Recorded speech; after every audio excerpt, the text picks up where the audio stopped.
بسم الله والصلاة والسلام على رسول الله. مرحبا بكم البنات، نتمنى تكونوا كامل بخير وتكونوا في صحة جيدة في أحسن الأحوال إن شاء الله. فيديو اليوم جيتكم بوصفة خاصة بمشاريع رمضان، بزاف يحبوها في رمضان، اللي هي خبز تونس أو خبز الباي. من أروع الوصفات اللي نحبهم وتحبهم العائلة تاعي. تجي بزاف هايل خفيف، ما شاء الله مشرب للقلب والبنة ما نحكي لكمش.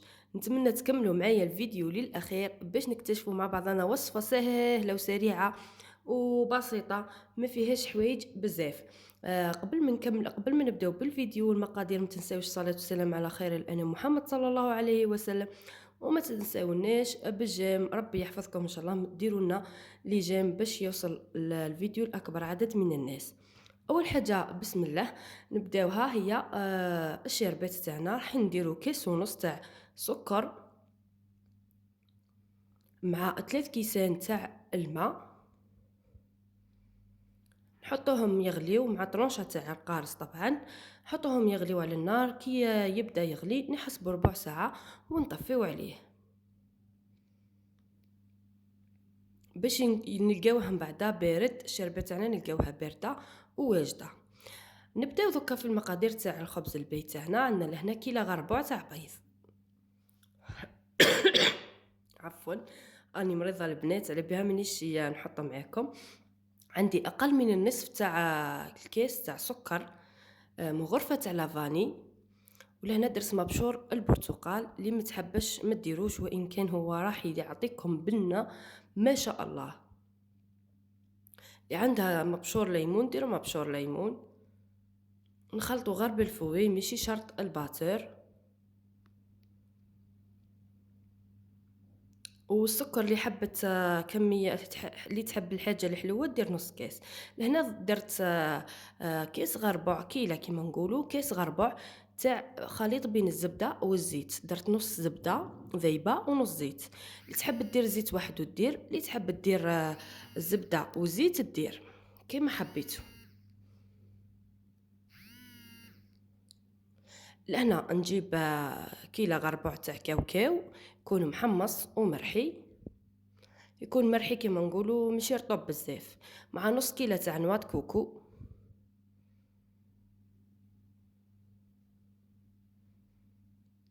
خلطوا كل شيء مع بعضه. لهنا عندي كيلة تاع خبز مرحي. لهنا راني درت غير كيلة غربوع ونشوف صا ديبون. ولهنا عندي باكي تاع خميرة تاع الحلويات. لان الخبز المرحي سا ديبون اسكو يشرب ولا ما يشربش. شوفوا لهنا راني درت كيلة غربوع، ما لازمش يجيكم جاري كيما خليط البسبوسه. هاني كملت هذيك ربع الكيلة اللي درتو.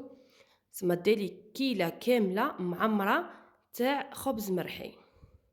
لازم يجيكم الخليط كيف نفهمكم، ما يجيش هاكم تشوفوا فيه، ما يجيش جاري كيما خليط البسبوسه.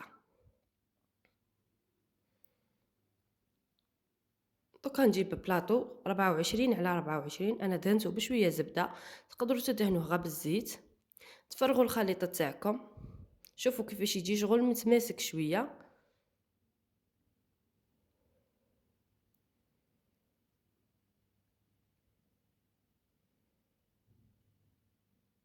هذه هي الوصفه تاع خبز الباي.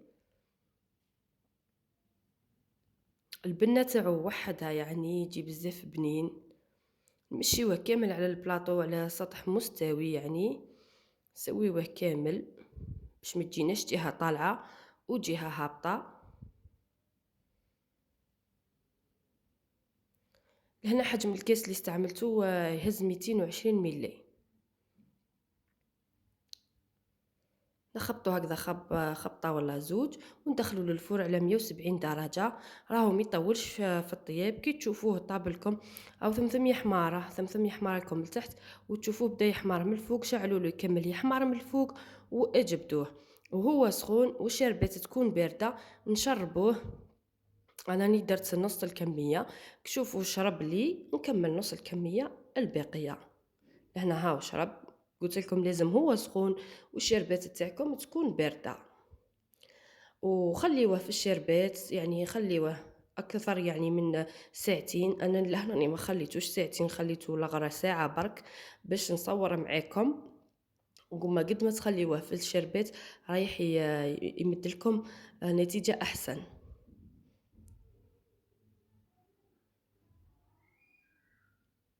لهنا بعد ما خليته قلت لكم أنا خليته غير ساعة، نتوما خليوها أكثر. هنا جبت شوية عسل دفيته برك باش يمشي لي بالبانسو، ودهنته. اللي ما عندهاش العسل تقدر دير كونفيتور ثاني، دفيه شوية برك ومشيه على وجه الخبز البي تاعكم. منها يعطيكم واحد اللمعة هايلة. ومنها لا حبيتو ديروا كيما أنا رشيته بالكاوكاو باش يلزق معاكم هذاك الكاوكاو ما يقعدش يطاير. لأن التزيين كيما حبيتو. أنا رشيت كاوكاو مرحي مقلي ومرحي. تحب دير لوز إيفيلي كاوكاو إيفيلي، تحب تخليه هكذاك ماشي مشكل، صح في البنة هي الصح.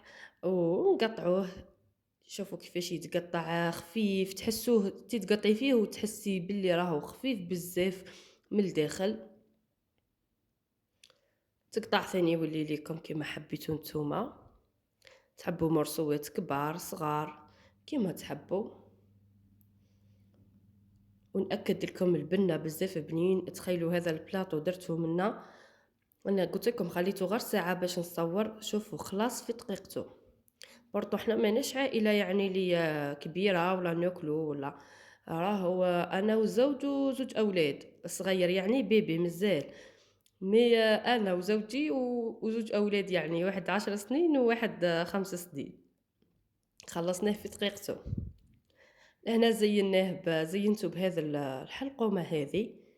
ثم واش كان عندي في الدار زينتو، نتوما احرار في التزيين تاعكم. تجي ما شاء الله. دوك نقسمها معاكم وتشوفوا كيفاش يجي من الداخل.